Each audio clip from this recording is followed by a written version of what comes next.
Chapter 1: The Hunt.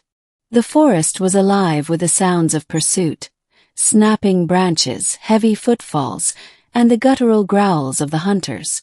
Lyria's breath came in ragged gasps as she sprinted through the undergrowth, her bare feet bleeding from a dozen cuts. Her lavender skin was streaked with dirt and sweat, her pointed ears twitching at every sound behind her. They're closing in. She had been running for hours, ever since the slavers had raided her village. The others, her family, her friends, had been dragged away in chains, destined for the auction blocks of the Galactic Dominion. She had escaped only because she had been foraging in the woods when the attack came. But now the hunters had her scent. A net shot out from the trees, weighted with metallic cords. Lyria twisted mid-stride, but it was too late. The net wrapped around her legs, sending her crashing face-first into the damp earth. She screamed, thrashing, but the more she struggled, the tighter the cords constricted. "Got her!" a rough voice crowed. 3 figures emerged from the shadows, hulking Vorthax slavers, their scaled hides glistening under the twin moons. The leader, a brute with a cybernetic eye, grinned, revealing jagged teeth. "Feisty one," he chuckled, nudging her with his boot. "The buyers will like that."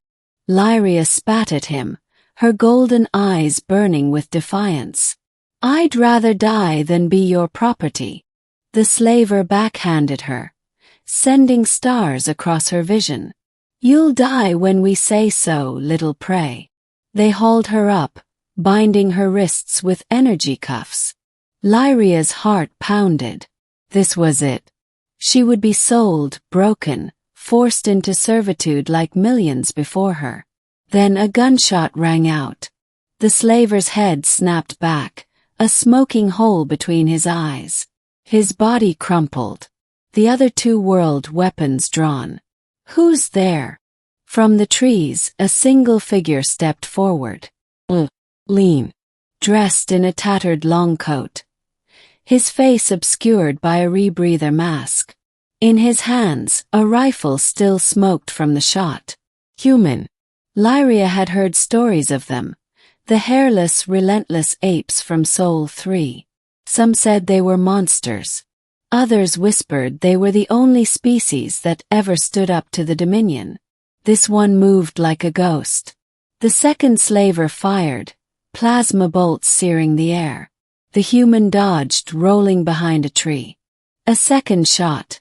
Another slaver fell, clutching his throat. The last one panicked.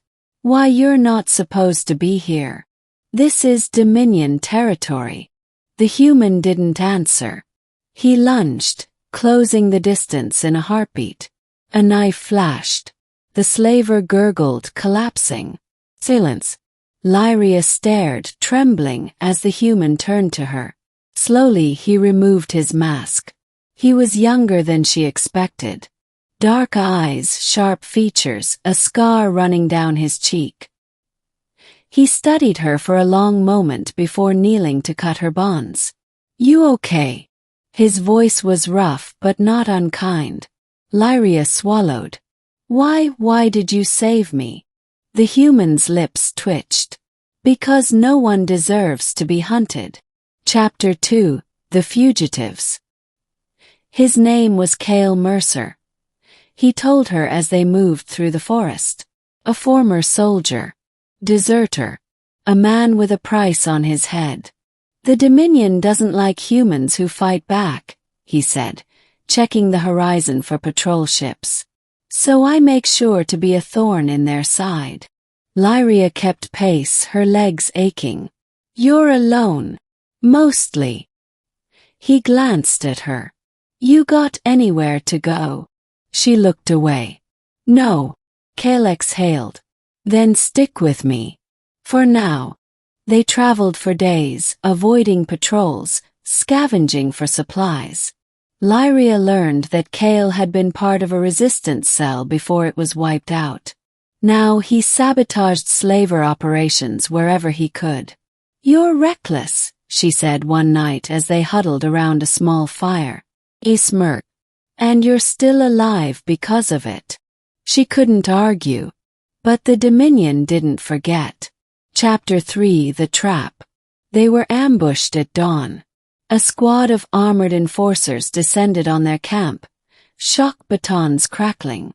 Kael shoved Lyria behind him, firing his pistol. One enforcer went down. Then another. But there were too many. A stun round hit Kael in the chest. He convulsed, collapsing.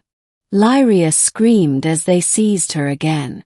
The commander, a cold-eyed Vorthax, sneered. The human insurgent. The Dominion will enjoy breaking you. Kael groaned, struggling to rise. Lyria, run. She couldn't. The cuffs were back on. But then the ground shook. A deafening roar filled the air as a ship descended, its thrusters scorching the earth. Human markings. The enforcers staggered back. Impossible. That's a. The ship's cannons erupted.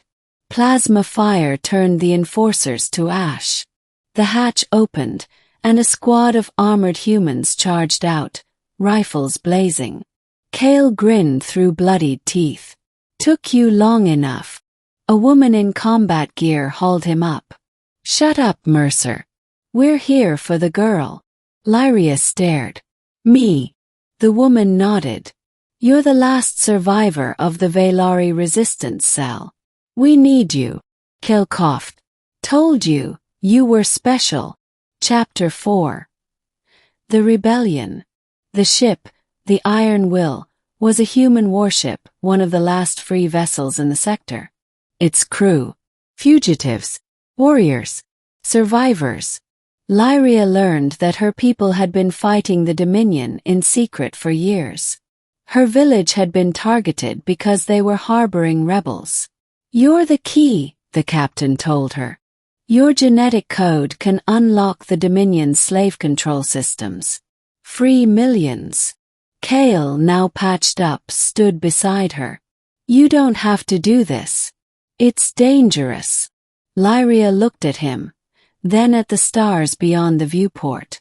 I was hunted. Snared like an animal, she said softly. But you saved me. Now let me save them. Epilogue: The fire rises. The raid on the Dominion's central hub was a suicide mission. But it worked. Lyria's code shattered the slave chains. Planets revolted. The Dominion's grip faltered. And as the Iron Will soared into hyperspace, Kael clasped her shoulder. Told you humans were good for something. Lyria smiled. You're more than good. You're hope. And together they flew toward the next battle.